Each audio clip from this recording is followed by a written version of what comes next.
Ну все, минута до выхода. Начинается наше кругосветное путешествие. Я стою уже на пороге своего дома.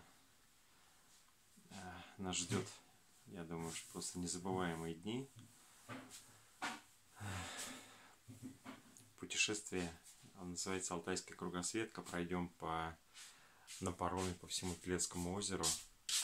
Потом еще там поживем в тайге пару дней. Ну, в общем, где-то в районе 4-5 дней у нас это путешествие займет. И потом вернемся уже по Чуйскому тракту, уже на машинах. Так что все, уже одеты, вещи загружены. И сейчас нас ждет где-то 5-часовая поездка на машинах до Телецкого озера. 8 машин у нас, такая большая вообще группа. Пожелайте нам удачи. Пока-пока.